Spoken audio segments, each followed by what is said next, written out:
to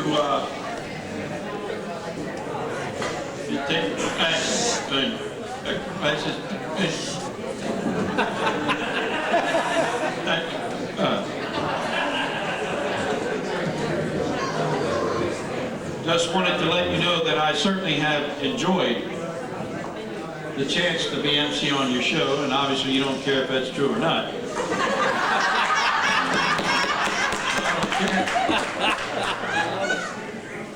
What I want you to know is that whether you do it or not as a chorus, you've been inviting me to do this for maybe 4 or 5 years that I can tell. And always our show, our annual show at the Chorus of the Chesapeake was on the same evening. And it just so happens this year, our show is next weekend, and Jeremy called me and said, "Ken, you come up and be the MC for our show." And I was deeply honored, and I really want you to know that in spite of all the jerky things I do, it was a real honor to be in your midst tonight. That was one phenomenal, good, amazing.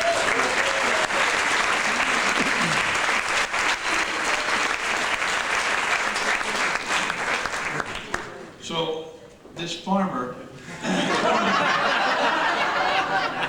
had 3 bulls on his farm, see, and everybody knew what was what, see. The old bull, he's sitting around there, and he had about 30 cows that were his. And the next one down in age, he had about 20 that were his, and the young one had about 10 were his, and he was always out there practicing bull.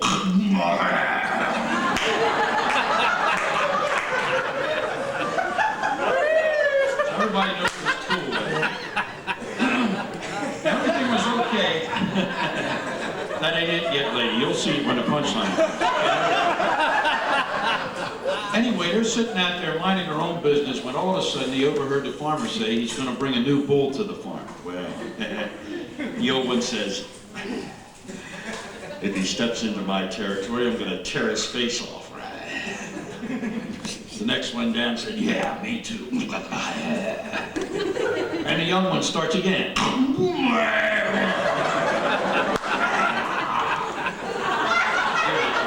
he knew what was going on.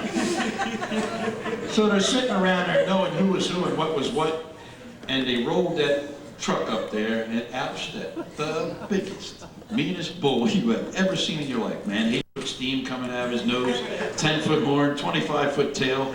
He got off of there like this, man, and the old one looked over and went, "Ooh." I think I can see my way clear to cut him in for a couple. The next one down says, "Yeah, me too." And the young one starts again. I said, "You crazy, man, you're going to fight him?" He says, "Just want him to know I'm a bull."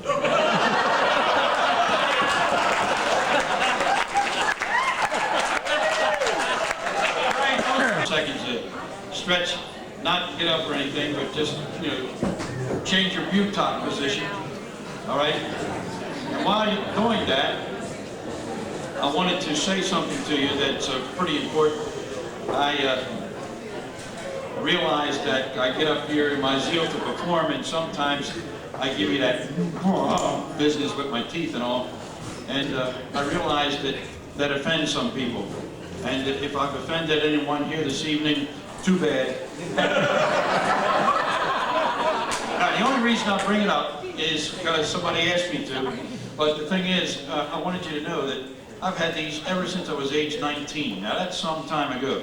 And I want you to know that when you get these at age 19, you can act like the world has come to an end, or you can get on with it. I was playing football for Baltimore Junior College. Didn't have those face masks in those days. I went up tackle like this. And the linebacker was coming feet first the other way, right on the chops. You ever see those Bugs Bunny movies? Oh, the side just went like this. So the dentist came out and he scraped up my face, and he said to me, he put these in, he said, "Now look, son, you can go home and act like you have some sort of malady." I didn't know what that was. Anyway, he said, "You can go home." And so I did. I got in front of the mirror and I worked and I slaved and I learned how to be a jerk. Because nobody expected a 19-year-old kid to have a full set of chops. And I used to get on the bus 8:30 in the morning, going to Baltimore Junior College, and I want to tell you something, man. You ever see people 8:30 in the morning on the bus? Here they are. They don't look right or left, all except that one person who's looking at you, you know what I mean? And you look over and you go, like they're not looking. So then you sit there for a half hour just going ding-dong, ding-dong. I hook them real bad. I know they're looking, everybody else is asleep. I lay back and give them my 8:30 yawn like this. Yeah.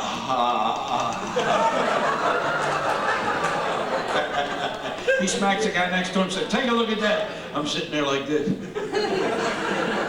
I said, what's the matter with you, man? Leave me alone.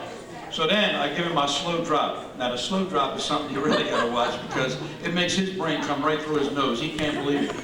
But you sit there and, you know, everybody else is out and I can feel him looking right through my pores and I give him the slow drop. Looks something like this. Looks exactly like this.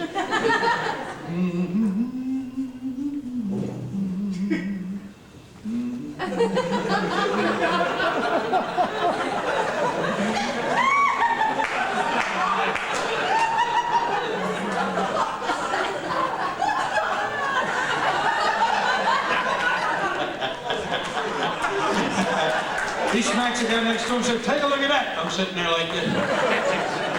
He said, you wake me up one more time, man, I'm going to kill you. He can't believe it. He's drooling off his lips now. That's when I give him my sideways smile on the way out. I give him my books.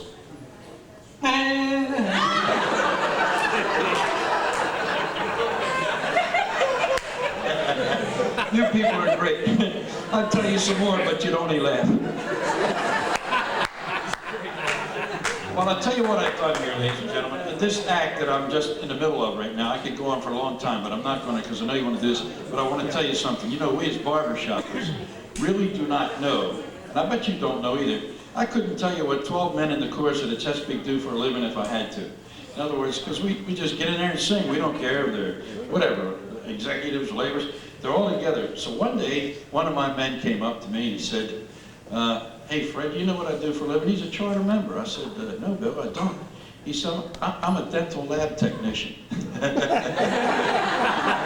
I said, well, what does that mean? He said, well, I want you to come over to my house one night and we'll talk some stuff over. I went over to his house and he made me some of the most outrageous teeth that I wear in public sometimes. And I thought what I'd do just to wind things up here for my part of it before we get keepsake up here, and I'll model some of the ones that I brought with me, okay?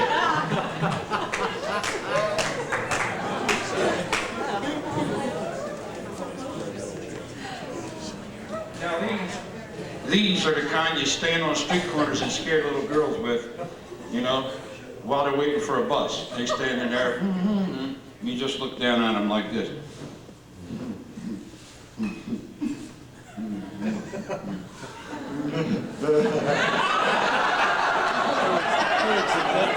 They go, Mommy!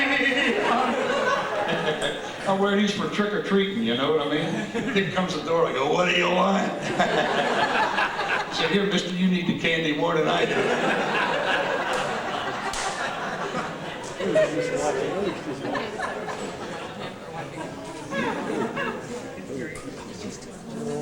Now these that I'm wearing right now are very subtle.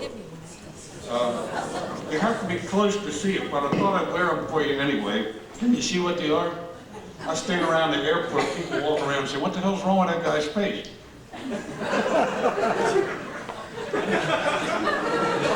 That's right, they're upside down. I got the little ones on top and the big ones on the bottom.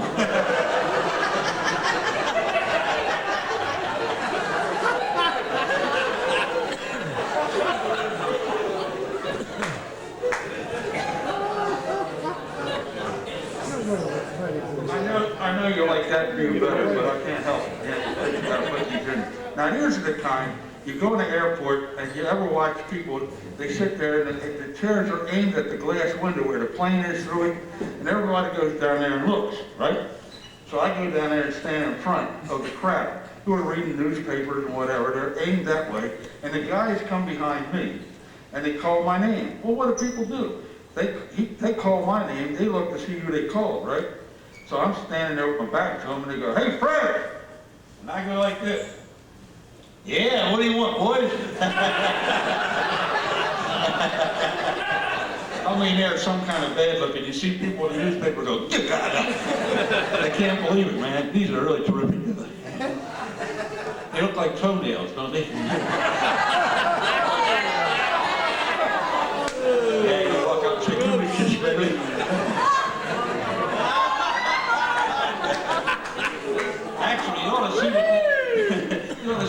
you do to an apple?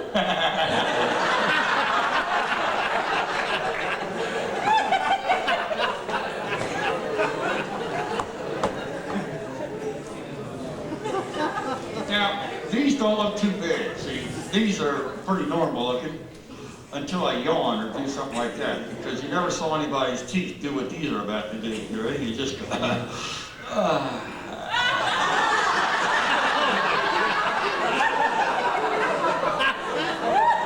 they fit like this. It's terrific, man. Kevin says, when I line them up, they look like a 1950 Buick.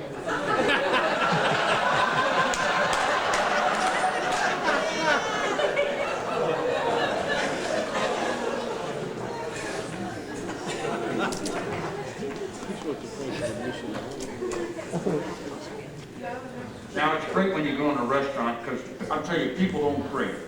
All the waitresses I've ever seen the world over, and everybody the world over understands a bad-looking face, you know what I mean? They all laugh at it, they can't help themselves. That's one thing that people in New Zealand will laugh at, in Germany, wherever. So I like to sit there with a mouth shut while people are ordering, and I look like this. But when Harry or anybody say, I'll have a CC on the rocks, a quartet together, Kevin will have a Scotch and water, and Tommy will have a half and half Manhattan with sweet vermouth, and he'll say to me, and what do you have, sir? And I'll go, I'll have a screwdriver. Now, you see him with that book, man, and he goes, goes right down to their feet, man. Wow. These are bad looking, though, aren't they? I mean, these are the kind you open beer cans with. But you know they saw you because it isn't long before the bus boys coming by. Then the waiter tea, and then the chef with the hat, he comes out there too. What I like to do is stand around the airport and just slip one of them out like this.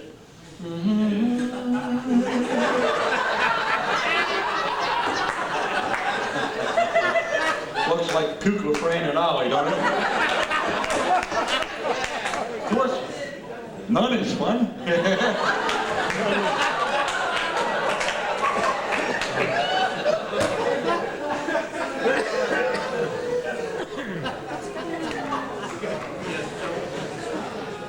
Now these you're seeing people that look like this sometimes, and the only time you can tell something's not up to snuff is when they begin to laugh and they can't help themselves. Here you go.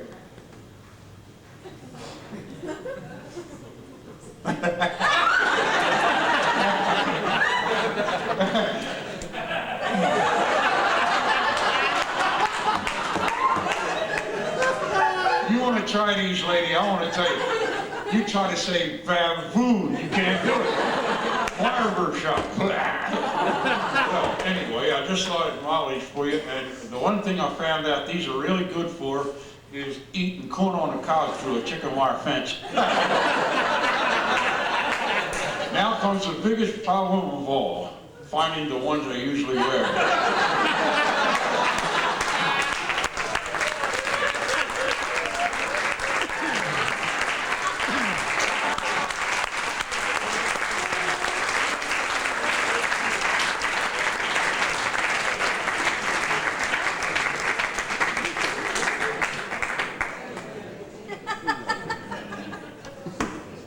It is disgusting, isn't it?